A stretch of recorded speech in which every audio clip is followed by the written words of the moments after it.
ओम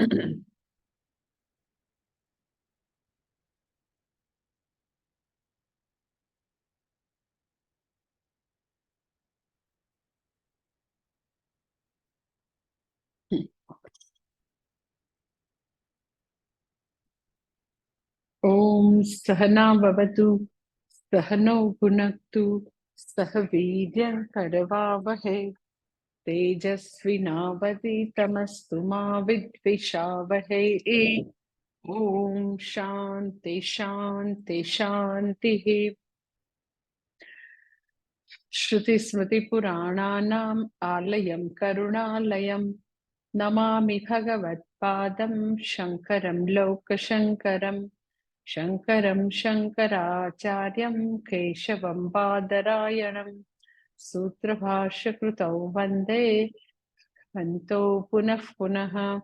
ईश्वरो गुरुरात्मेति मूर्तिभेदविभागिने व्योमवद्व्याप्तदेहाय दक्षिणामूर्तये नमः। ओम।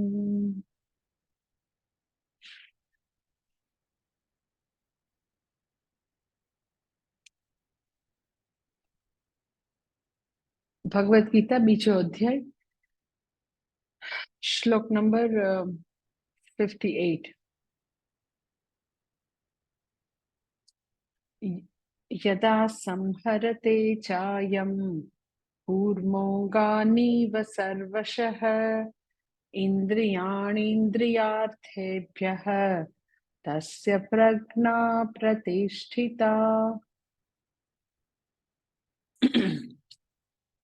કે છે ભગવાન સ્થિતપ્રજ્ઞના લક્ષણોમાં હવે આગળ કે છે શ્લોક નંબર 58 માં કૂર્મઃ इव अंगानि सर्वशः संहरते यदा अयम इंद्रियार्थेभ्यः इंद्रियाणि तस्य प्रज्ञा प्रतिष्ठिता। કે છે કે च कूर्मः इव अंगानि सर्वशः संहरते, જેવી રીતે કાચબો બધી બાજુથી પોતાના અંગોને સંપૂર્ણપણે ખેંચી લેવા માટે સમર્થ છે.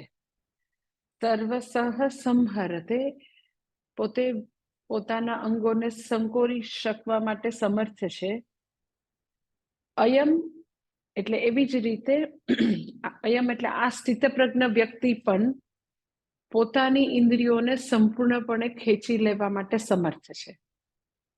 જેવી રીતે કાચબો બધી બાજુથી પોતાના અંગોને સંકોરી શકે છે, વિડ્રોલ કરી શકે છે, એવી જ રીતે આ સ્થિતપ્રજ્ઞ વ્યક્તિ પણ પોતાની બધી ઇન્દ્રિયોને સંપૂર્ણપણે વિડ્રોલ કરવા માટે, ખેંચી લેવા માટે સમર્થ છે.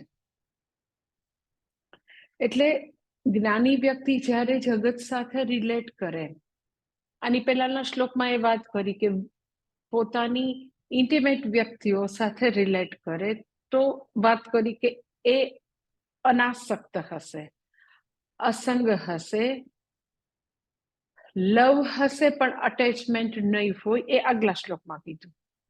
હવે જ્યારે વિષયોના સંપર્કમાં આવે તો શું થાય? વ્યક્તિઓના સંપર્કમાં તો કે અસંગ છે, વિષયોની સાથે હશે તો શું હશે એ હવે કહેશે. તો કહે છે કે વિષયોની સાથે હશે તો સંપૂર્ણપણે પોતાની ઇન્દ્રિયોને એટ વિલ, પોતે ચાહે ત્યારે એ પોતાની ઇન્દ્રિયોને વિડ્રોલ કરી શકવાનું સામર્થ્ય એનામાં હશે. તો સૌથી પહેલું મારે અહીંયા એ પોઈન્ટ તમને કહેવો છે કે અધ્યાત્મના માર્ગમાં સૌથી ઇમ્પોર્ટન્ટ ક્વોલિફિકેશન કોઈ હોય તો સ્વ ઉપરનું પ્રભુત્વ, પોતાની ઇન્દ્રિયોનું ઉપરનું નિયમન, ઇન્દ્રિય નિગ્રહ અને મનોનિગ્રહ, જેને આપણે દમઃ શમઃ મનોનિગ્રહ એવું કહીએ, એ પ્રાઇમરી ક્વોલિફિકેશન છે.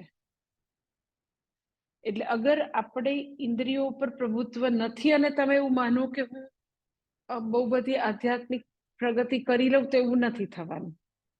તો સૌથી પહેલો પોઈન્ટ અહીંયા એ છે કે હજી બીજો અધ્યાય જ છે, તો બીજા અધ્યાયના હજી સ્થિતપ્રજ્ઞ વિભાગમાં ભગવાન અહીંયા આગળ પણ ઇન્દ્રિય નિગ્રહની વાત કરે છે, અને ત્રીજા અધ્યાયમાં, ચોથા અધ્યાયમાં, બધા જ અધ્યાયમાં ભગવાન ઇન્દ્રિય નિગ્રહ, મનોનિગ્રહની વાત કરશે જ 18મા અધ્યાય સુધી.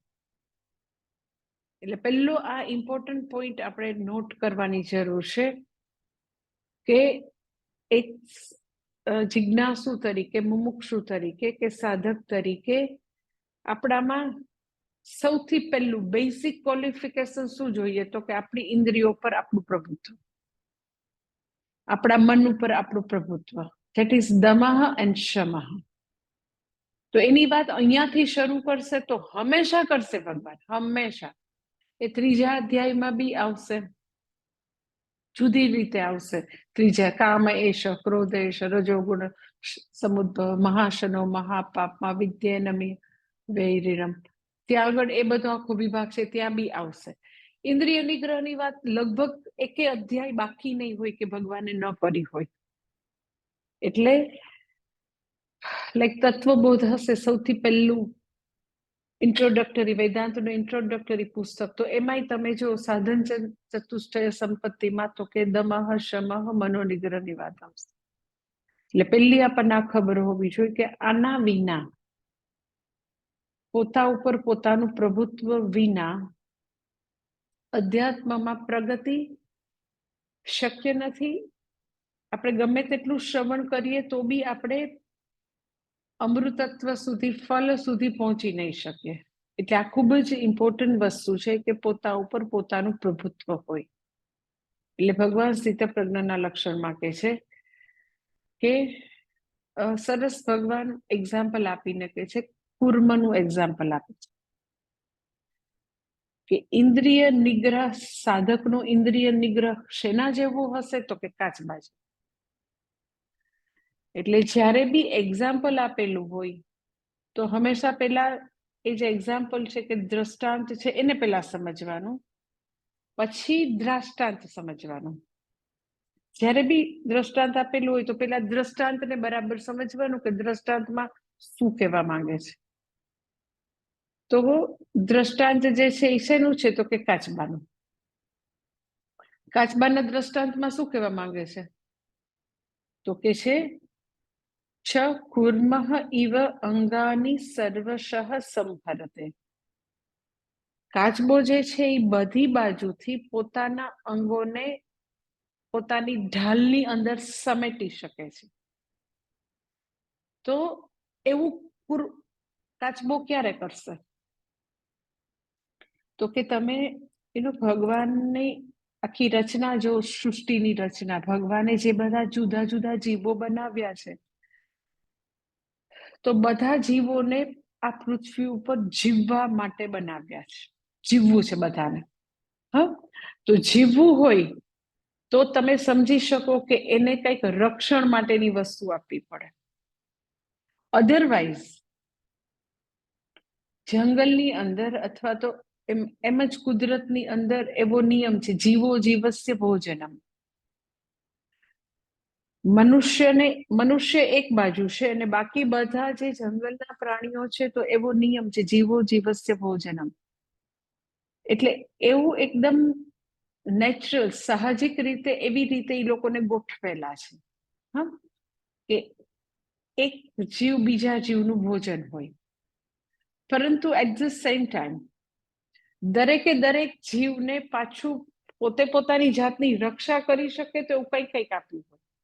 હું તમને એક્ઝામ્પલ આપું કે ધારો કે જે માંસાહારી પ્રાણીઓ છે, હરણ, મીન્સ કે સિંહ છે, વાઘ છે, એ બધા માંસાહારી છે. હવે જંગલનો નિયમ છે જીવો જીવસ્ય ભોજનમ. તો હરણ જે છે એને પણ જંગલમાં રાખેલ છે. તમે લોકો ક્યારેય બી આવી રીતે કોઈ પણ જંગલ સફારી તમે કરી હોય કે કોઈ સિંહ જોવા ગયા હોય, વાઘ જોવા ગયા હોય, કે લાઈક કર્ણાટક બાજુ જાવ તો એ ટાઈગર સેન્ચ્યુરી છે. અહીંયા આપણે જુનાગઢમાં તો કે સાસણગીરમાં લાયન સેન્ચ્યુરી છે, અભયારણ્ય હોય લોકોના. તો તમે જોવા જાવ ને જીપમાં તો તમે જોયું હશે કે આપણને સિંહ ને વાઘ ને એલિફન્ટ ને ઓછા જોવા મળે, પણ તમને પ્લેન્ટી ઓફ હરણ જોવા મળશે, ટોળાના ટોળા જોવા મળશે. હવે આપણને એવું થાય કે આ બધા માંસાહારી રાખ્યા અને અહીંયા બિચારા હરણ નહીં રાખ્યા. તો એવું શા માટે? તો એ જંગલનો નિયમ છે, જે જીવો જીવસ્ય ભોજનમ. પણ હરણને પાછું ભાગવા માટે તો કે 4 પગ પણ આપ્યા છે, કે એ ખૂબ જ ઝડપથી દોડી શકે. પછી એની ઘ્રાણેન્દ્રિય છે એ બહુ પાવરફુલ સતેજ આપેલી હોય, કે જેથી કરીને એને ગંધ પણ આવે. સો ભલે માંસાહારી જે છે એનો ખોરાક હરણ છે, નો ડાઉટ, પણ હરણને ખાલી મરવા માટે ભગવાને નથી મૂક્યા, એને જીવવા માટેનું કંઈક રક્ષણ આપેલું હોય. એ આખો જંગલનો નિયમ છે. પછી તમે જોયું હશે કે કેટલા એવા જુદા જુદા નાના નાના બટરફ્લાય હોય, તો એ બટરફ્લાય જે છે એનો કલર બહુ બધી વાર પુષ્પ અથવા તો બધા પાંદડાઓ એને મળતો હોય, તો એને વળી પાછી બીજા બર્ડ છે એ બધા ફૂદાઓને ખાઈ જાય, પણ પાછું એ પતંગિયાને ઉડવા માટે પાંખો બી આપેલી છે અને રક્ષણ માટે એ પ્રકૃતિના કલર સાથે મેચ થઈ જાય એવું પણ આપેલું. તો એ રીતે તમે આખી પ્રકૃતિના જેટલા જીવો છે ને એનો વિચાર કરો ને, તો બધાને બચવા માટે આગળનો ઉપરનો જીવ એને ખોરાક ન બનાવી દે એના માટે કંઈક ને કંઈક ભગવાને આપેલું હશે, કંઈક ને કંઈક. કલરથી રક્ષા, એવી તેજ ઝડપ આપી હોય એનાથી રક્ષા, ઘ્રાણેન્દ્રિય પાવરફુલ આપેલી હોય, આંખ પાવરફુલ આપેલી હોય, એમ વેરાયટીઝ ઓફ થિંગ્સ આપેલી હોય, કે જેનાથી એ આગળના જે એનાથી પાવરફુલ જીવો જે છે એનાથી એની રક્ષા કરી શકે. બધાને આપેલું હોય, બધાને. તમે એમ કે આને કાંઈ નથી આપેલું, તો એવો કોઈ જીવ હોય જ નહીં. કીડીને બી આપેલું હોય, મકોડાને બી આપેલું હોય, નાનકડા ફૂદાને બી આપેલું હોય. બધાને પોતાની સ્પીસીસને મેન્ટેન કરવા માટે, રિટેન કરવા માટે ભગવાને કશુંક ને કશુંક આપેલું હોય. એ પછી ઈશ્વર ઉપર છે કે એ કેવા પ્રકારનું આપે. કે તમે જો કે લીલા પાંદડાને કોરીને ખાનારી ઈયળનો કલર કેવો હોય? તો કે એકદમ લીલો જ હોય, સા. તો આપણે આમ એકદમ ધારીને જોવું પડે કે આ ઈયળ છે કે પાંદડું છે. કે તમે જો કે બધાને રક્ષણ માટે કંઈક ને કંઈક આપ્યું છે. કોઈને ભગવાન કોઈ માટે અનફેર છે એવું નથી. તો પછી હવે કાચબો છે, કોઈ ધીરે ધીરે કામ કરે, હું કાચબાની જેમ ધીરે ધીરે કામ કરે છે. તો હવે કાચબાને તો ભગવાને એવું કઈ નથી આપ્યું કે એકદમ દોડીને જતો રહે. કાચબા સી ટર્ટલ એની લાઈફમાં એક જ વાર દોડે. તમે ડિસ્કવરી ચેનલ જોયો ને તો તમને જે દરિયાના કાચબા હોય ને, સી ટર્ટલ, એની આખી લાઈફ જર્ની જે છે એ જોવા જેવી હોય. એટલું સરસ ડિસ્કવરી ચેનલમાં એ લોકો બતાવે કે જે એ ટર્ટલ જે છે એ સમુદ્રની રેત હોય એની અંદર પોતાના ઈંડાઓ મૂકે. કેટલી બધી સંખ્યામાં, કેટલી એમ પ્લેન્ટી ઓફ ઈંડા મૂકે, કેટલાય પુષ્કળ. પછી એ સમુદ્રની રેતમાં એ ઈંડામાંથી જ્યારે નાના નાના બેબી ટર્ટલ બહાર આવે ને, તો વલ્ચર હોય ને, જે બધા એ બેબી ટર્ટલને ખાનારા જે વલ્ચર, એ લોકોને ખબર હોય કે આ ઈંડામાંથી નાના નાના અવડા બેબી ટર્ટલ ક્યારે બહાર આવશે ને ખબર હોય. એટલે સમુદ્રની ઉપર એ લોકો આમ ઘુમરાતા જ હોય.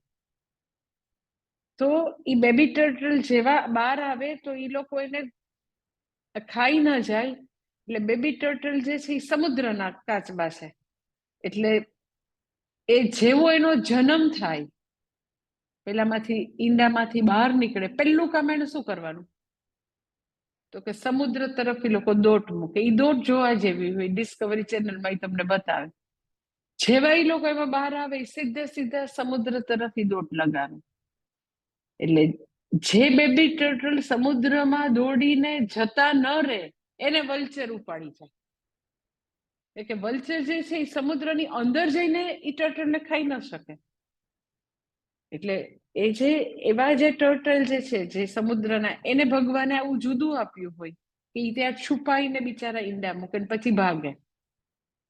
પછી જે ટર્ટલ જે છે જમીન ઉપર ટર્ટલ છે, કાચબા, તો એ બીજા પ્રાણીઓને, એ ત્યાં આગળ કોઈ પ્રાણી છે એની વાસ આવે એટલે એને ખાવા માટે આવે. તો હવે જે જમીન ઉપરના ટર્ટલ છે તો બિચારા ચાલી નથી શકતા એટલા જલ્દીથી, યુ નો, કાચબાની ઝડપે ચાલવાના.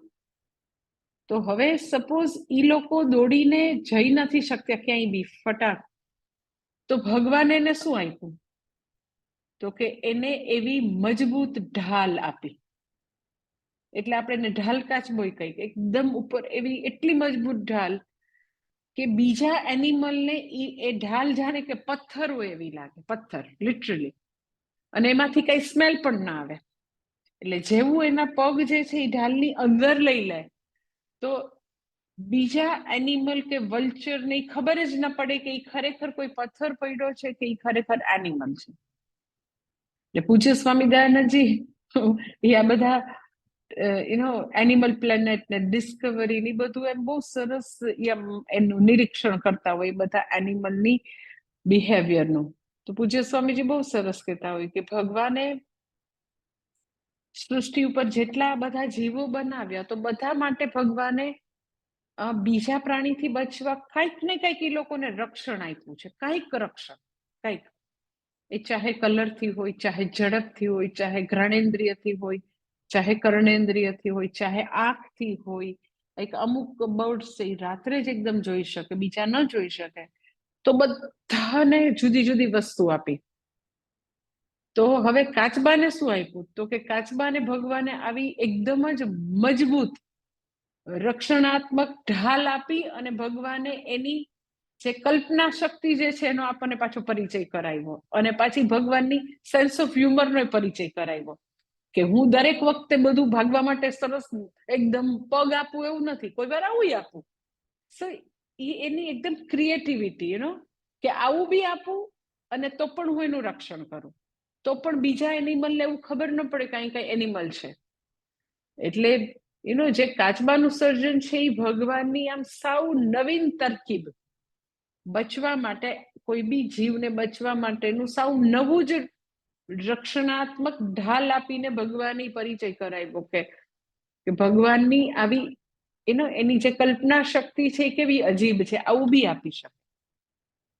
એટ ધ સેમ ટાઈમ ભગવાન ફેર છે, દરેકે દરેક જીવને બચવા માટે કાંઈક ને કાંઈક આપે ને આપે છે. તો જેવી રીતે કાચબો, એને જ્યારે ભય લાગે, એની ઉપર કઈ અટેક થાય એવું લાગે, તો ખૂબ જ સહજતાથી પોતાના અંગોને ઢાલની અંદર સમેટી લે. કેવી રીતે સમેટી લે? તો કે પોતે એકદમ સહજતાથી અને દ્રઢતાથી. પછી તમે ગમે એટલું લોકો ટમામ કરો તો એ પગ બહાર જ ન કાઢે. તમે જોજો, મેં તો પ્રયોગ કરી જોયો છે, કારણ કે મને બહુ જ કાચબો મને બહુ જ ગમે એમ. એટલે ઘણી વાર વરસાદ વખતે ઈ આવે ને, આપણે ત્યાં નદી પૂર આવ્યું હોય તો અમે દરેક વખતે લઈ આવીએ આશ્રમ, પછી રાખીએ, પણ ક્યાં ટુક ટુક ટુક ટુક કરતા પછી ક્યાં જતા રે ખબર નથી. પણ એવરી ટાઈમ અમે લઈ આવીએ ખરા આશ્રમમાં, અને એ લઈ આવીએ ત્યારે એ બધું અંદર સંકોરી લે. પછી આપણને એવું થાય કે એને કંઈક કાકડી કે કંઈક કોબી કે એવું આપીએ તો ભલે બિચારો આશ્રમમાં પેટ એનિમલની જેમ સરસ ફરે, પણ પછી તો ક્યાં જતો રે ખબર નથી. પણ એ વખતે તમે એવું ટ્રાય કરો ને કે એના પગ બહાર કાઢે, શાલની અંદર ઈ ઘૂસી ગયા છે તો ઈ કાઢે જ નહીં, કારણ કે એને જ્યાં સુધી ભય લાગે ત્યાં સુધી સંકોરીને જ રાખે. એટલે બે વસ્તુ કુર્મમાં છે કે એકદમ સહજતાથી પોતાના અંગોને એકદમ નેચરલ કોર્સમાં કોઈ આયાસ વિના અંદર લઈ લે, અને વેરી ફર્મલી, દ્રઢતાથી તમે ગમે એટલું ઉપર ટક ટક ટક ટક કર્યા પણ કાઢે જ નહીં બહાર. તમે પ્રયોગ કરી જોજો, જરાય ન કાઢે. ક્યારે કાઢે? જ્યારે એને નિર્ભયતા લાગે ત્યારે કાઢે. એને એવું લાગે હવે કઈ ડર નથી, આપણે ત્યાં ઉભા હોય કાઢે જ નહીં જરાય. સો આ દ્રષ્ટાંત છે. એટલે જ્યારે તમારે દ્રષ્ટાંત કીધું હોય તો પેલા દ્રષ્ટાંત સમજવાનું, પછી એની પરથી જે સમજાવવાનું કીધું હોય એ પછી એને દ્રષ્ટાંત કહેવાય. તો દ્રષ્ટાંત આટલું છે કે કાચબો પોતે સહજતાથી પોતાના અંગોને સંકોરે છે અને દ્રઢતાપૂર્વક સંકોરીને રાખે છે. પરંતુ એ ભય આવે ત્યારે સંકોરી લે છે. ભય આવે ત્યારે એ પાર્ટ લાગુ પડતો નથી દ્રષ્ટાંતમાં. દ્રષ્ટાંત અને દ્રષ્ટાંતમાં બધી વસ્તુ લાગુ પડે નહીં. ખાલી આ બે આસ્પેક્ટ લાગુ પડે છે કે નેચરલ કોર્સમાં એટલે એ સહજતાથી સંકોરે છે અને ખૂબ જ દ્રઢતાથી. જ્ઞાનનિષ્ઠ વ્યક્તિ જે છે એ કોઈ ભય આવે એટલે અંગો સંકોરે છે એવું નથી. જેવી રીતે કાચબો અંગો સંકોરી લે છે, જ્ઞાનનિષ્ઠ વ્યક્તિ at will, not out of fear, at will એ છે ત્યારે પોતાની ઇન્દ્રિયોને સમેટી લે, પોતાનામાં લઈ લે. કેવી રીતે? દ્રઢતાથી. અગર એને એવું લાગે છે કે અત્યારે બોલવાની જરૂર નથી તો ખૂબ જ નેચરલ કોર્સમાં એટ વિલ પોતે નક્કી કરે કે ના, હવે અહીંયા બોલવા જેવું નથી બોલવું. પછી કોઈ ગમે એટલું આપણે જેને ગુજરાતીમાં કઈ મોઢામાં આંગળા નાખીને બોલાવે ના, અત્યારે નથી બોલવા જેવું. તો એનો જે ઇન્દ્રિય નિગ્રહ જે છે વેરી એકદમ નેચરલ કોર્સમાં પોતે ઈચ્છે ત્યારે, નોટ આઉટ ઓફ ફિયર, પણ વેરી ફર્મ, એકદમ ડિટરમિન કે ના આમ જ કરવાનું છે, આમ નથી કરવાનું. એટલે પોતાની ઇન્દ્રિયો, પોતાના મનને એટ વિલ પોતે વિડ્રોલ કરી શકે છે, ચાહે ત્યારે એટ વિલ પોતે પ્રયોજી પણ શકે. એટલે એ જે છે એ દ્રષ્ટાંત ઉપરથી આવું દ્રષ્ટાંત છે. હવે કહેવાનું તાત્પર્ય શું છે અહીંયા? તો કે સૌથી મોટું અહીંયા તાત્પર્ય છે કે ભગવાને આ પૃથ્વી ઉપર જેટલા જીવ બનાવ્યા બધાને રક્ષણ માટે કંઈક ને કંઈક આપ્યું, જુદું આપ્યું, વેરાયટીઝ ઓફ વસ્તુ બચવા માટે આપી. કાચબાને ઢાલ આપી, મનુષ્યને બચવા માટે કઈ આપ્યું છે? તો કે આપ્યું છે. એટલે મનુષ્યને પણ બચવા માટે એક બહુ જ મજબૂત ઢાલ આપી છે, અને ધેટ ઇઝ તો કે બુદ્ધિરૂપી અથવા તો જ્ઞાનરૂપી ઢાલ આપેલી છે. અગર આપણે એને જોઈ શકીએ, આપણે એને હંમેશા એનો ઉપયોગ કરી શકીએ તો એ હંમેશા અવેલેબલ છે. બુદ્ધિરૂપી ઢાલ અવેલેબલ નથી એવું છે જ નહીં. બધા પાસે હંમેશા બુદ્ધિ છે જ. એની અંદર ભગવાને ઠાસીને વિવેક શક્તિ આપેલી છે. provided if we use our intellect, our વિવેક શક્તિ. વિવેક શક્તિ, બુદ્ધિ શક્તિનો પાછો નિયમ એવો છે, use it or lose it. તમે ન વાપરો તો એ બધું બુઠ્ઠું થઈ જશે, કટાઈ જશે. એટલે જેવી રીતે કાચબો છે એ નિસ્સહાય નથી, એમ મનુષ્ય પણ નિસ્સહાય નથી. એને બુદ્ધિરૂપી ઢાલ આપેલી છે, આપણે હંમેશા ઉપયોગ કરવો પડે. શા માટે ઉપયોગ કરવાનો? તો કે જ્યારે આપણે વિષયોના સંપર્કમાં આવીએ, આપણી ઇન્દ્રિયો એ બધા વિષયોની ડિમાન્ડ કરે, તો બધું જ જે છે એ હંમેશા એને આપ્યા કરવું એવા પ્રકારે જિંદગી જીવવી છે? તો કે ના, વિવેક શક્તિનો ઉપયોગ કરવાનો છે, બુદ્ધિરૂપી ઢાલનો ઉપયોગ કરી, અને અગર એ યોગ્ય છે તો હું મારી જાતને આપું, નથી યોગ્ય તો હું એ બધી વસ્તુ મારી સામે હોય તો પણ હું મારી ઇન્દ્રિયોને એમાંથી વિડ્રોલ કરી શકું, મારી વિવેક શક્તિનો ઉપયોગ કરીને એ જગ્યાએથી હું મારી જાતને આવી રીતે પાછી વાળી શકું. એનું નામ આપણી જાત ઉપર આપણું સ્વામિત્વ છે.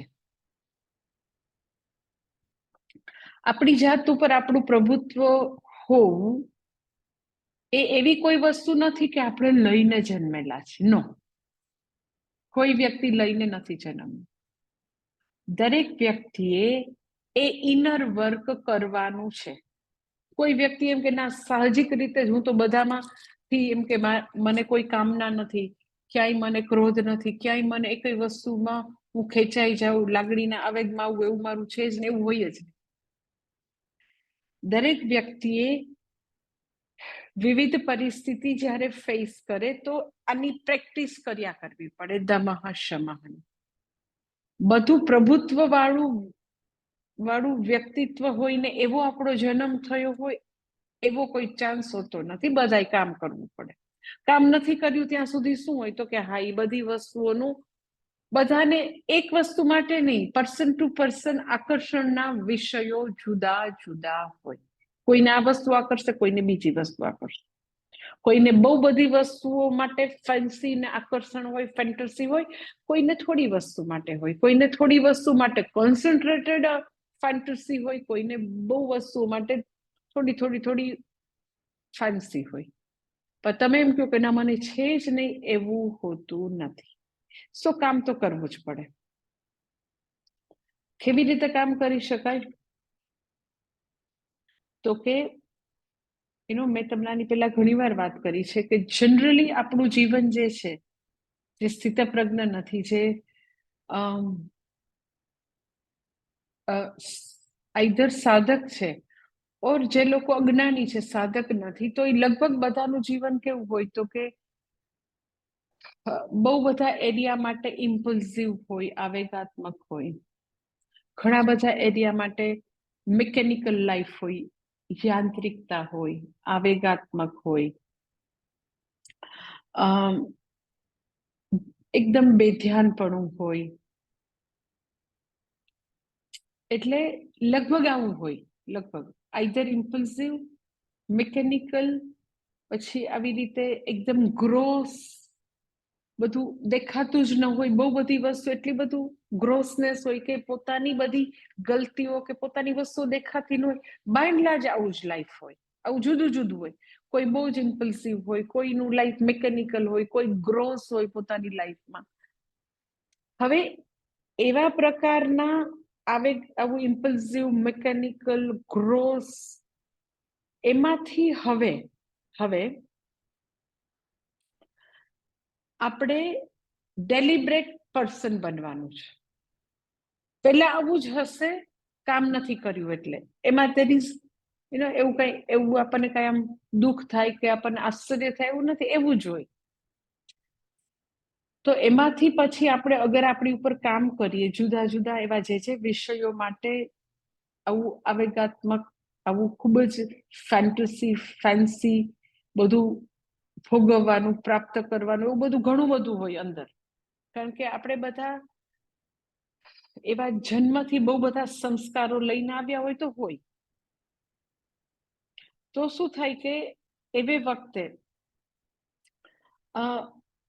આપણે જે કરવાનું છે, આપણા સામાન્ય ધર્મ, આપણો વિશેષ ધર્મ જે પ્રોપર છે, એ એક તરફ હોય. અને આપણી તૃષ્ણાઓ, આપણું ઇમ્પલ્સિવ વ્યક્તિત્વ, આપણા આવેગો, આપણું એ બધું જે કંઈ આપણી અંદર ફેન્સી ફેન્ટસી એક તરફ હોય. એક તરફ what is proper, what is to be done, what is my duty, એક તરફ હોય. તો ઇમ્પલ્સિવ વ્યક્તિત્વમાંથી ડેલિબ્રેટ વ્યક્તિ કેવી રીતે બનાય? તો કે જ્યારે આવી ફેન્સી, ફેન્ટસી, ઇમ્પલ્સ, મિકેનિકલ ગ્રોસનેસ સામે આવે ત્યારે પ્રયત્નપૂર્વક જે પ્રોપર છે એનું વર્ણન કરીએ, જે કરવાનું છે એનું વર્ણન કરીએ.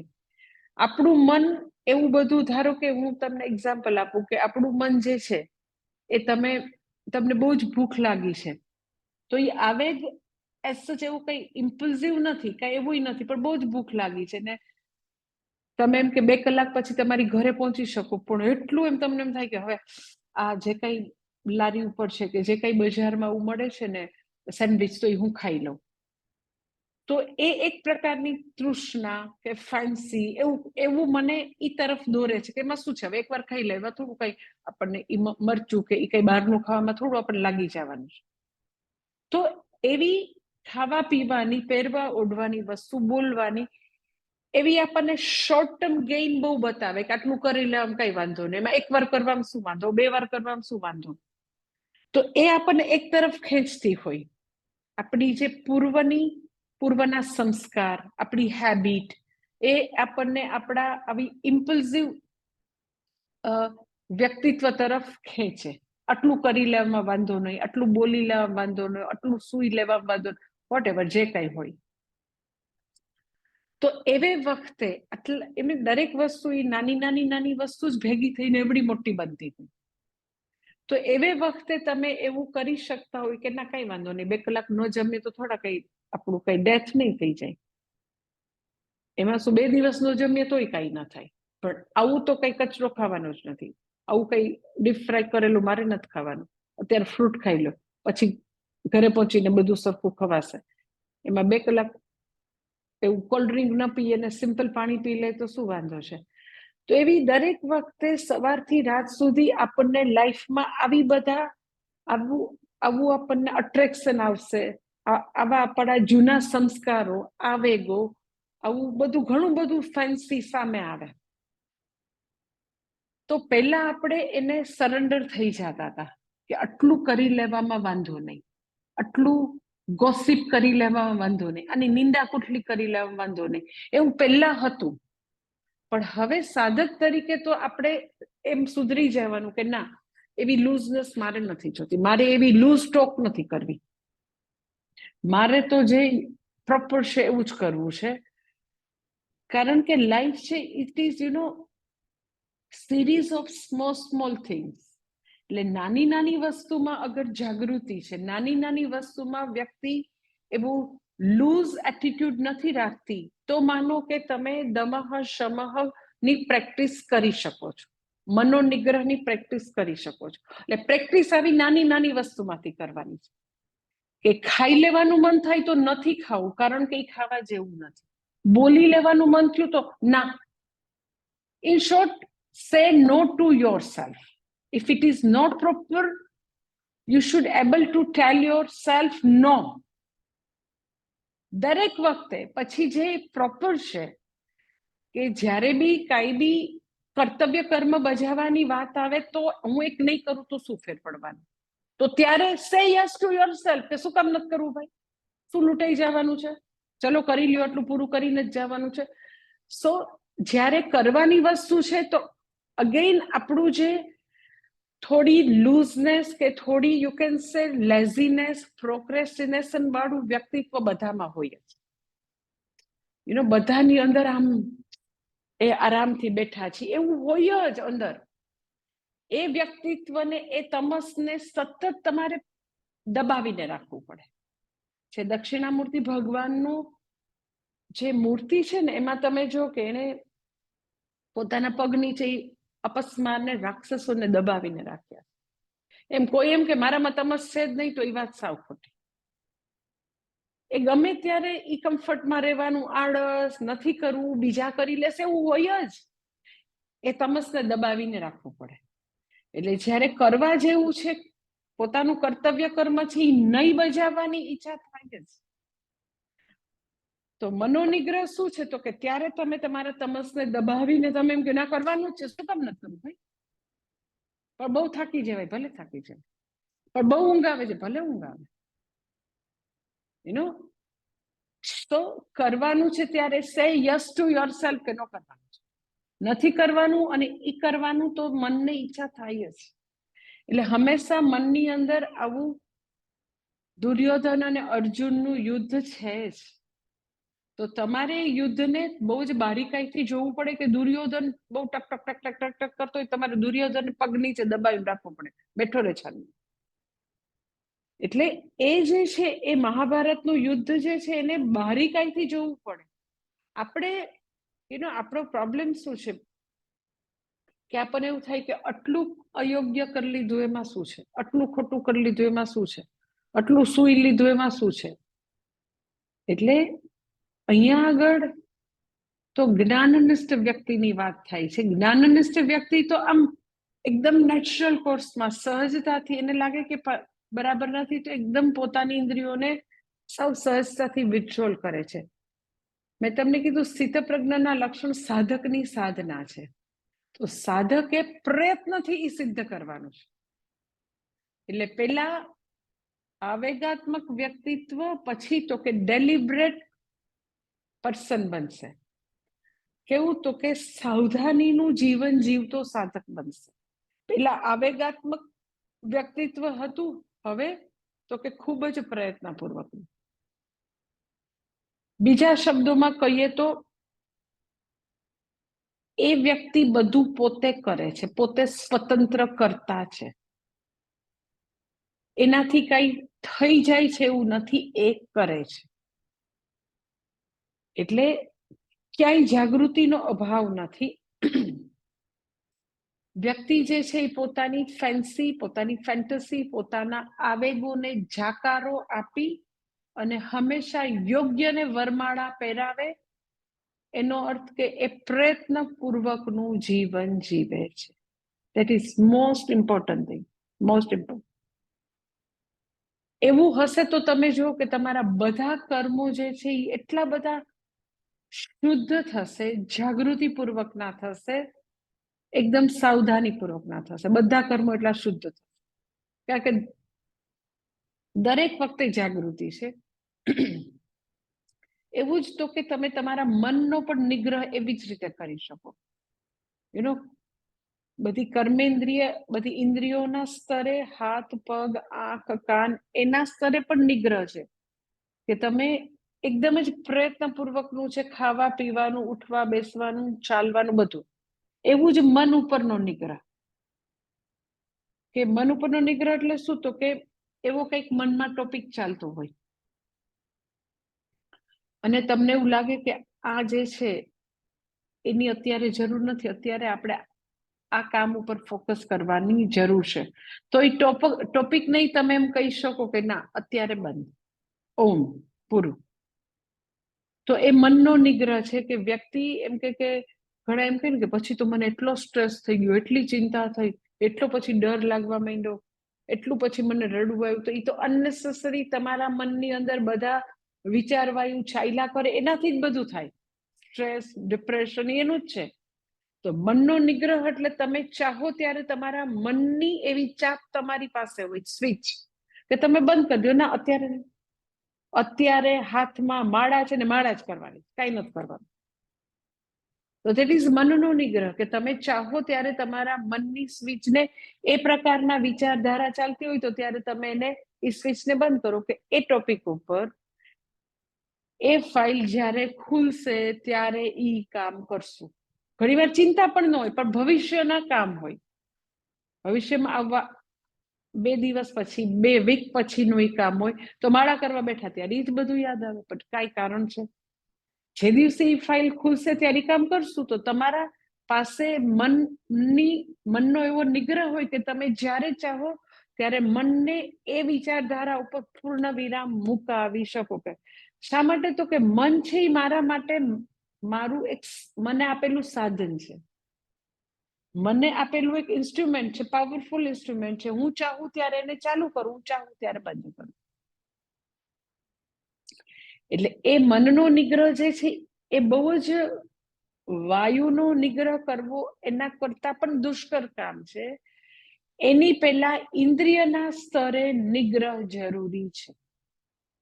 એટલે આપણા જીભ ઉપર નિગ્રહ, આપણા આંખ ઉપર નિગ્રહ, આપણા કાન ઉપર નિગ્રહ, આપણા હાથ ઉપર નિગ્રહ, આપણા પગ ઉપર નિગ્રહ, આ બધું તો કરવું જોઈએ ને. એ તો આપણને દેખાય છે કે જીભ ઉપર નિગ્રહ તો ખાવા પીવાની વસ્તુ, બોલવાની વસ્તુ, ચાલવા માટે નિગ્રહ, પછી તો કે જોવા માટે નિગ્રહ, સાંભળવા માટે નિગ્રહ. એ તો બધું આ સચ એટલું બધું ડિફિકલ્ટ નથી, ખાલી it is matter of practice. પોતાના મનને કેળવવાની વાત છે. તમને એવું થાય કે પણ શા માટે એટલું બધું? અમે થોડી ને બધું છોડી છાડીને બેઠા છે, અમે થોડાક તમારી જેમ કેસરી કપડાં પહેર્યા છે, સંન્યાસી થોડા બન્યા છે, અમને થોડું બધા જલસા કરવા દો ને. તો એવું છે કે જ્યાં સુધી આવશ્યકતા શું છે હું તમને સમજાવું કે જ્યાં સુધી કે વ્યક્તિ જે છે એનામાં સંયમન નહીં હોય તો એને અમૃત તત્વની પ્રાપ્તિ નહીં થાય. ઇટ ઇઝ લાઈક કે તમે પાણી ચડાવો છો, બોર નીચે છે ને ઉપર તમારે 5મા માળે પાણી ચડાવવું છે અને આખા પાઇપમાં વચ્ચે વચ્ચે વચ્ચે વચ્ચે હોલ હોય તો કઈ પાણી ઉપર ચડવાનું નથી. ભલે ગમે એટલું પાણીનો તમારી પાસે જથ્થો હોય પણ પાઇપ આખો કાણાવાળો હોય તો પાણી નહીં ચડે. પાઇપ જે છે એ આખો તો કે આવો જે ઇન્દ્રિય રૂપી પાઇપ જે છે એ કાણા વાળો નહીં ચાલે. એવી જ રીતે તો કે આપણી લાઈફમાં સંયમન નહીં હોય તો આપણને વિવેક આપણા જીવનમાં નહીં હોય, સંયમ નહીં હોય તો અમૃત તત્વની પ્રાપ્તિ નહીં થાય. એના માટે બહુ જ આવી આ સુંદર જે પૌરાણિક કથા છે, ભાગવતની કથા, એનું એક બહુ મોટું સિમ્બોલ છે કે જ્યારે તમને ખબર છે કે દેવો અને દાનવો જે છે એ બંને સાથે મળીને જ્યારે સમુદ્ર મંથન કરી રહ્યા હોય છે, સમુદ્ર મંથન કરવાનો હેતુ શું છે તો કે અમૃત તત્વની પ્રાપ્તિ થાય. શા માટે પ્રાપ્તિ થાય તો કે અજર અમર બની જાય. અજર અમર શા માટે બનવું છે તો કે જો વારે વારે આવીને આ બધા રાક્ષસો જે છે એટલું બધું દેવતાઓને પરેશાન કરતા અને દેવતાઓની શક્તિ ક્ષીણ થવા માંડી હતી, એટલા બધા અસુરો એને પરેશાન કરતા હતા. એટલે નક્કી કરે છે દેવતાઓ, ભગવાન એને કહે છે કે તમે આવી રીતે અમૃત તત્વની પ્રાપ્તિ કરો તો પછી તમને અમૃત તત્વ મળશે, પછી કોઈ દિવસ અસુરો તમને હરાવી નહીં શકે, તમે આટલી બધી તમારી શક્તિઓ ક્ષીણ નહીં થાય. પછી બંને આખું જે કથામાં આવે છે કે બંને દેવતા અને અસુરો બંને સમુદ્ર મંથન શરૂ કરે છે કે મંદરાચલ પર્વત જે છે એનો રવૈયો બનાવે છે, શેરણી બનાવે છે અને વાસુકીનું દોરડું બનાવે છે. અને તો કે અસુરો અને દેવો બંને આખું સમુદ્રનું મંથન શરૂ કરે છે. મંદરાચલ પર્વત જે છે એટલું બધું એનું વજન વધારે છે મંદરાચલ પર્વતનું કે વજનને કારણે એ ડૂબવા લાગે છે.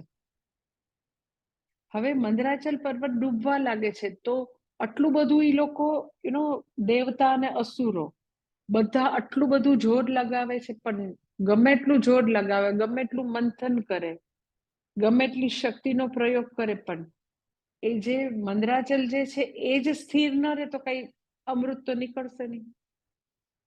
તો તમને પૌરાણિક કથાનું રહસ્ય એ છે કે ભગવાન જે છે એ હવે તો કે કુર્મનો અવતાર લે છે, કાચબાનો અવતાર ભગવાન લે છે અને ભગવાન કાચબો બનીને એવું મહાન વિરાટ કઈ કાચબો બની અને મંદરાચલની નીચે ગોઠવાઈ જાય છે. એટલે જ્યારે કુર્મની પીઠ બને છે, કાચબો જે છે એ આવી રીતે બરાબર રીતે મંદરાચલને આવી રીતે આધાર આપીને બેઠો છે કાચબો. ભગવાન આવી રીતે આવી ગયા કુર્મ અવતાર રૂપે. એ તળિયે જતા રહ્યા ભગવાન અને એને આધાર આપ્યો અને પછી આખા મંદરાચલ પર્વતને ભગવાને પોતાની પીઠ ઉપર ધારણ કરે છે અને પછીથી દેવતા અને અસુર જે છે એ મંથન ચાલુ કરે છે. તો પછીથી ધીરે ધીરે બધું નીકળતા છેલ્લે પછી તો કે અમૃત નીકળે છે. એટલે આપણા જીવનમાં પણ આવી રીતે કુર્મરૂપી સંયમન ન હોય તો અમૃત તત્વની આશા, જ્ઞાનરૂપી અમૃત તત્વની આશા રાખી જ ન શકે. એટલે દરેક શિવાલયની અંદર કાચબો જે છે એ શા માટે હોય તો કે આના માટે હોય. કાચબો જે છે ઇન્દ્રિય નિગ્રહ, શમઃ દમઃ મનોનિગ્રહનું પ્રતીક છે. એટલે જો જીવનમાં કુર્મ છે, કાચબો છે, સંયમરૂપી ઢાલ છે તો અને તો જ જ્ઞાનરૂપી અમૃતત્વ મળશે. એટલે કોઈ એમ કે ને કે અમારે શા માટે, અમે તો સંસારી રહ્યા, અમને તો બધું ખાઈ પીને ભોગવવા, ઓકે, તો વ્યક્તિ એમાં જ ડૂબેલી રહેશે. એ લોકોને માટે પછી તો કે અમૃતરૂપી જે દેવતાને અમૃત મળ્યું હોય અમૃતરૂપી જ્ઞાનની તો આશા રાખવી. એટલે ખૂબ જ વ્યક્તિ વિષયાસક્ત હોય, એમાં જ ડૂબેલી હોય, પોતાનું કાંઈ એની ઉપર પ્રભુત્વ જ ન હોય, અને તમે એમ કહો કે એને જ્ઞાન બી થઈ જાય, તો એ બેઉ સાથે નહીં થાય. એટલે ઇટ ઇઝ વેરી નેસેસરી. એવું અહીંયા આપણા શાસ્ત્ર એવું નથી કહેતા કે જીવનમાં બસ વિષયો છે એને હટાવી દો, હોવા જ ન જોઈએ. તમારે કાંઈ ખાવા પીવાનું નથી, તમારે કાંઈ જ એક બસ બધું બાફેલું ખાવાનું, એમાં મીઠું નહીં નાખવાનું, બસ તમે ખાલી ગ્રાઇન્ડ કરીને એનો રસ પી લ્યો, એવું કંઈ કહેતા નથી અહીંયા. કહેવાનું તાત્પર્ય એટલું જ છે કે આપણે વિષયોને ભોગવીએ છીએ કે વિષયો આપણને ભોગવી જાય છે, આટલું જ તાત્પર્ય છે. અગર આપણે વિષયોને ભોગવતા હોઈએ તો ડ્રાઇવિંગ સીટ ઉપર આપણે છીએ. આપણે નક્કી કરીએ કે મારી જીભ મારા સ્ટમકને આપવાનું છે કે મારી જીભને આપવાનું છે. મારા સ્ટમકને હું આટલી જ મીઠાઈ આપી શકું, કારણ કે કેલરી વધારે જાય, કારણ કે ડાયાબિટીસ છે, કારણ કે જે છે. સો આપણે ડ્રાઇવિંગ સીટ ઉપર છીએ, આપણે નક્કી કરીએ છીએ, તો વિષયો મને નથી ભોગવતા. આપણે ડેલિબરેટ પર્સન, એક જાગૃતિપૂર્ણ જીવન જીવતી વ્યક્તિ નક્કી કરે છે યુક્તાહાર વિહારસ્ય, કે હું આટલા માપનું આટલું જ આપીશ મારી જાતને, આનાથી વધારે માંગશે તોય નહીં આપીશ. રોજે રોજ નહીં આપું, મારા અઠવાડિયામાં એક દિવસ મારે આટલું આપવું હશે તો આપીશ, અને છતાં મારા આવેગો ડિમાન્ડ કરે તો નહીં જ આપું. સો એ દરેક વ્યક્તિની સંયમની યાત્રા પોતાની પર્સન ટુ પર્સન જુદી જુદી છે.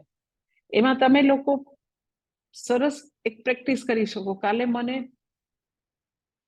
નાનકડી 5 વર્ષની શાનવી જે છે, એ મને રાત્રે રોજ મને ગરમ દૂધ પીવું હોય હળદરવાળું, તો એ મને શાનવી 5 વર્ષની છે, એ મને હળદરવાળું દૂધ દેવા આવી મારા ફ્લાઇટ ઉપર.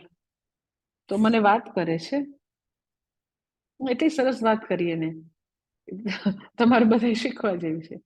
માતાજી કે તમે હળદરવાળું દૂધ પીઓ છો? મેં કીધું હા. મને હળદરવાળું દૂધ ભાવવા માંડ્યું. મેં કીધું કેમ ભાવવા માંડ્યું? પેલી પૂજ્ય સ્વામી દયાનંદજીની કરેલા ટ્રેલની વાર્તા છે ને, એની જેમ મને ભાવવા માંડ્યું. મેં કીધું તને કરેલા ટ્રેલ ખબર છે? તો કે હા ખબર છે ને, કે પૂજ્ય સ્વામી દયાનંદજીની કરેલા ટ્રેલની વાત તો ખબર જ હોય મને. તો મને કે એની જેમ દૂધ ભાવવા માંડ્યું. તો એ કરેલા ટ્રેલની એટલી 5 યર્સનું બેબી મને કહે છે, નાના બાળકને રોજ હળદરવાળું દૂધ પીવડાવવી ડિફિકલ્ટ છે ને. સ્વામી દયાનંદજી એકવાર બોમ્બે ગયા પ્રવચન માટે, પૂજ્ય સ્વામી દયાનંદજી, એટલે એ મને વાત કહેતી હતી કરેલા ટ્રેલ એટલે શું, એ મને આ વાત કહેતી હતી. પૂજ્ય એ આખી વાર્તા એવી છે, એ હું તમને કહું કે એ બોમ્બે પ્રવચન માટે ગયા ને, તો ષણમુખાનંદ હોલમાં પ્રવચન હતા 5 or 6 days. તો બધાની ઘરે ભિક્ષા હોય. તો પેલા દિવસે સપોઝ માની લ્યો કે અલ્પાની ઘરે ભિક્ષામાં ગયા બોમ્બેમાં સપોઝ, તો અલ્પાએ હરખથી એમને માટે કારેલાનું શાક કર્યું. તો પૂજ્ય સ્વામીજી કે મને કારેલા જરાય ન ભાવે. સાચી વાત છે, એ વસ્તુ કે મને જરાય ના કારેલા ભાવે. તો આમ મને બી એવું છે કે એમ કે થાળીમાં પીરસેલું હોય તો જનરલી આઈ ડોન્ટ ટેક, મને ન ભાવે એ તો. પણ એ થાળી પીરસેલી જ આવેલી હતી, તો એને જોયું પીરસેલી છે તો કારેલા છે પણ ભાવતા નથી. એટલે આપણું જનરલી એવા પ્રકારની એટીટ્યુડ હોય કે નો ભાવે ને એને પહેલા પૂરું કરી દો. એટલે એને કારેલા ખાઈ લીધા બધા, કે હે ભગવાન પેલા કારેલા પૂરા કરી દો ને એમ. તો ઓલી ગૃહિણી છે ને એમ થયું કે હા સ્વામીજીને તો કારેલા ભાઈવા લાગે છે. એટલે પાછી તરત જ હજી સ્વામીજી કોઈ સાથે વાત કરતા હતા તો પાછા પીરસી દીધા એના. એટલે પછી તો એને એમ થયું કે આ પાછા ખૂટવાડવા પડશે, ચાલો આ ખૂટવાડી દઈ તો પછી બીજું કંઈક ખવાય. તો એને પાછા ખાઈ લીધા કારેલા. તો પછી એવું 3 વાર થયું, 3ય વાર એને ખાઈ લીધા કારેલા. પછી તો હી ડિડન્ટ ટેલ કે મને કારેલા નથી ભાવતા. પછી તો શું હોય કે એમ કે પૂજ્ય સ્વામીજી બોમ્બે આવે કે ક્યાંય બી જાય તો એવું હોય કે પછી એમ કે બીજી જે બેન હોય મીનાબેન જે છે એ અલ્પાબેનને ફોન કરે, અલ્પાબેન તમારે ત્યાં ભિક્ષામાં પૂજ્ય સ્વામીજી આવ્યા હતા તો એને કઈ વસ્તુ બહુ ભાવી? અલ્પા કે અરે કારેલા 3 વાર લીધા. એટલે ત્યાં કારેલા એટલે કે આખા બોમ્બેના પ્રવચનમાં 6 દિવસ સવાર સાંજ જેની ઘરે ભિક્ષામાં જાઓ મારી પેલા કારેલા પહોંચી ગયા હોય. તો ઇન ધ પ્રોસેસ 6 દિવસ 2 ટાઈમ કારેલા ખાવાથી મને કારેલા ભાવવા માંડ્યા. ધીસ ઇઝ કારેલા trail story. This is fake it and make it. નહોતું ભાવતું પણ રોજે કારેલા 2 ટાઈમ કારેલા રોજ ખાવા માંડ્યા તો ભાવવા માંડ્યા. વાત પૂરી.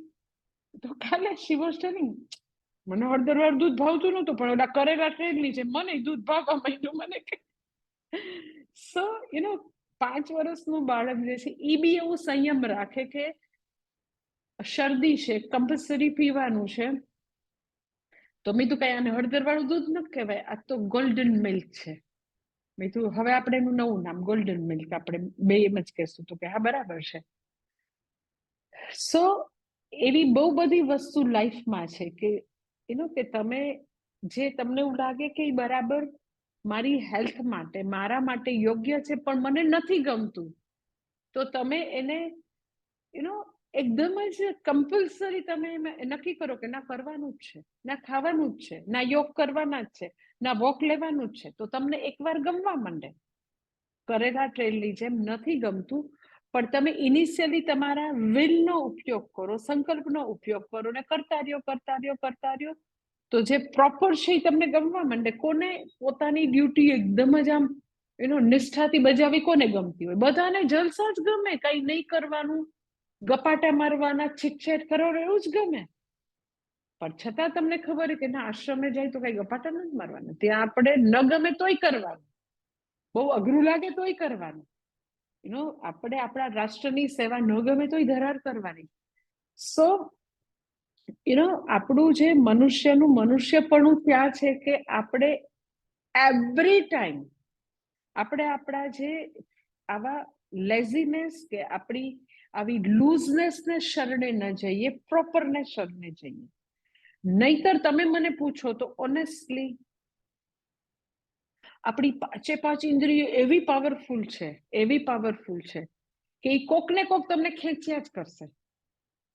એટલે વિવેક ચૂડામણીનો એવો બહુ જ જાણીતો શ્લોક છે, શબ્દાદિભિઃ પંચભિઃ એવ પંચત્વમ આપુઃ સ્વગુણેન બદ્ધાઃ કુરંગ માતંગ પતંગ મીન ભૃંગાઃ નરઃ પંચભિઃ રંચિતઃ કિમ. કે ભગવાને જુદા જુદા પ્રાણીઓમાં એક જ ઇન્દ્રિય પાવરફુલ બનાવી છે.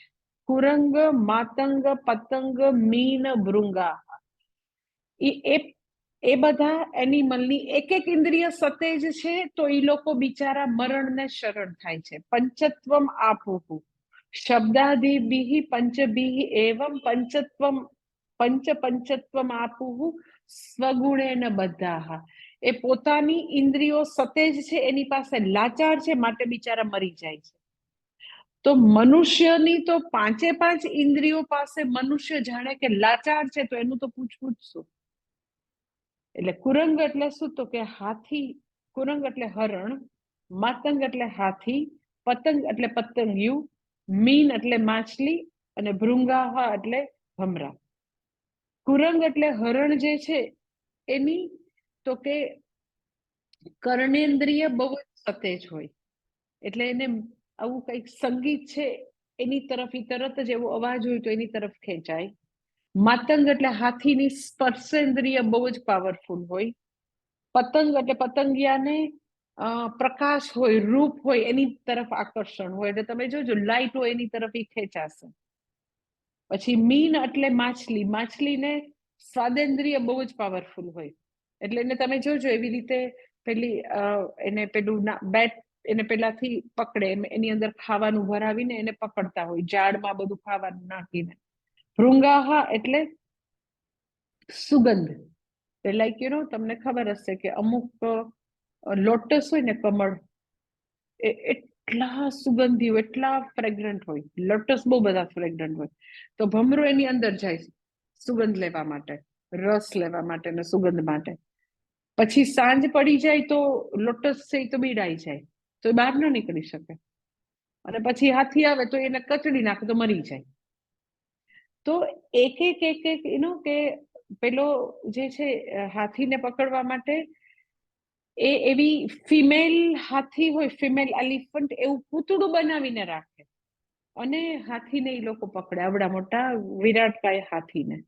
પછી માછલીને પણ પકડવા માટે ખાવાનાથી એને આકર્ષે, ભમરાને પણ એવી રીતે આકર્ષે, સંગીત પેલા હરણને પણ આકર્ષીને એનો શિકાર કરે. તો કહેવાનું તાત્પર્ય શું છે કે આ બધા બિચારા પ્રાણીઓની ખાલી એક ઇન્દ્રિયો સતેજ છે, તો એ બિચારા ફસાઈ જાય છે. મનુષ્યનો તો શબ્દ, સ્પર્શ, રૂપ, રસ, ગંધ, પાંચ પાવરફુલ. એને એટલું ટીવી જોવાનું આકર્ષણ, એને ખાવા પીવાનું આકર્ષણ, એને બોલવાનું આકર્ષણ, સ્પર્શેન્દ્રિયનું આકર્ષણ, મ્યુઝિકનું આકર્ષણ. મ્યુઝિકનું તો મને તો મારા મગજમાં જ નથી બેસતું કે લોકો ગાતા આવડે કે ન આવડે. પાગલની જે મંડી જ પડ્યા હોય બધા, કે એને એમ થાય કે પોતે સુઈ સૂરમાં ગાતા હોય. અને બધા લોકો આવું મ્યુઝિક વગાડ્યા કરે, પછી બીજા લોકો ત્રસ્ત થઈ જાય, એવી રીતે ગાયા કરે, નાચ્યા કરે. તો કેટલું બધું તમે જો કે પાંચ ઇન્દ્રિયો એની પાવરફુલ, તો એનું શું થાય? એટલે તમે જો કે પોતાની ઇન્દ્રિયો પરનું નિગ્રહ પ્રાપ્ત કરવા માટે કેટલું કામ કરવું પડે. કારણ કે બધે પાંચ જ્ઞાનેન્દ્રિય, પાંચ કર્મેન્દ્રિય, બધું પાવરફુલ ભગવાન આપે. એટલે ખરેખર પૂછો તો કે આપણી મનુષ્યની લાઈફ જે છે, એ આપણે એવું માનતા હોય, તમને એવું થાય કે અમે લોકો તો ગૃહસ્થી છે, અમને મન કરવાનું મન થાય એ કરી શકે, એ જ ખરેખર ફ્રીડમ કહેવાય. તમે કરવા દો ને અમને. તો ખરેખર તમે કહો તો સાચી ફ્રીડમ ઈ છે, ઓનેસ્ટલી, કે વ્યક્તિ પોતાની બુદ્ધિરૂપી બ્રેકનો ઉપયોગ કરે. ભગવાને બુદ્ધિરૂપી ઢાલ જે છે એનો હંમેશા ઉપયોગ કરે, એ સાચી ફ્રીડમ છે. કઈ રીતે? તો કે જનરલી આપણે એવું માનીએ કે કરવાનું મન થાય અને કરીએ ને એને ફ્રીડમ કહેવાય. મને મન થયું, આપણે આપણા મનના રાજા, આપણને કોઈ મૂડ નથી, આપણે નથી કરવું, મન થાય ત્યારે હું કરું, આપણો મૂડ ન હોય એટલે આપણે ન કરીએ. તો એ પરવશતા છે, એ લાચારી છે, એ આપણે આપણા ગુલામ છીએ. સાચી ફ્રીડમ ઈ છે કે કરવાનું મન થાય, આપણને બહુ જ કરવાનું મન થાય, પણ પ્રોપર નથી તો આપણે આપણી જાતને રોકી શકીએ. ન કરવાનું મન થાય પણ એ કરવા જેવું છે, મારી ડ્યુટી છે, તો હું મારી જાતને જોતરી શકું, એ સાચી ફ્રીડમ છે. સાચી ફ્રીડમ ઈ નથી કે ગધેડાની જેમ ભૂકવાનું મન થયા એટલે ભૂકી દીધું, તો એ સાચી ફ્રીડમ નથી. કિક મારવાનું મન થયું એટલે કિક મારી દીધું. That is not freedom, that is impulsive જાનવરની લાઈફ. કરવાનું મન થયું ને કરી દીધું, એ જાનવરની લાઈફ છે. કરવાનું મન થાય છતાં પણ પ્રોપર નથી, તો I can stop my self. That is true freedom. સાચી ફ્રીડમ ઈ છે કે મારામાં એવી તાકાત છે કે I can withdrawal my self, અને કરવા જેવું છે તો હું મારી જાતને એની અંદર જોતરી શકું. ધરાર મારું મન ના પડે તો આપણે આપણા મનને કહી દે, બેસી જા જાનું, આ કરવાનું જ છે. That is freedom. કારણ કે મન તો ઇન્સ્ટ્રુમેન્ટ છે. મન તો એવું માકડા જેવું છે કે આપણને નચાવશે, ખોટી ખોટી આપણી સાથે એવી ચતુર દલીલો કરશે. પણ તમે મનથી દૂર ઉભા રહીને કહી શકો કે ના, નથી કરવાનું, આ કરવાનું છે. મન તો એવું તમને ચક્રાવે ચડાવશે, એવી બધી ઇમોશન્સ ઊભી કરશે, એવું કેટલું ઊભું કરે. પણ તમારો વિવેક જે છે હર હંમેશ જીવંત હોય, વિવેકનો હંમેશા ઉપયોગ કરતા હોય કે ના, કરવાનું જ છે અને આ નથી જ કરવાનું. સો ડ્રાઇવિંગ સીટ ઉપર આપણે પોતે હોય, નહીં કે આપણા આવેગો, નહીં કે ઇન્દ્રિયો, નહીં કે મન. જે કઠોપનિષદમાં છે ને, કે એ બધા જે રથનો જે સારથી છે, તો બરાબર એના હાથમાં લગામ છે, અને વિવેકી સારથી છે, એ નક્કી કરશે ત્યાં જશે રથ, ત્યાં જશે. દારૂ પીધેલો સારથી નથી. એટલે આપણે આપણા જીવનના રથને અમૃતત્વની પ્રાપ્તિ સુધી લઈ જવો હોય તો પૂરેપૂરું સંયમન નિયમન વાળું જીવન જરૂરી છે.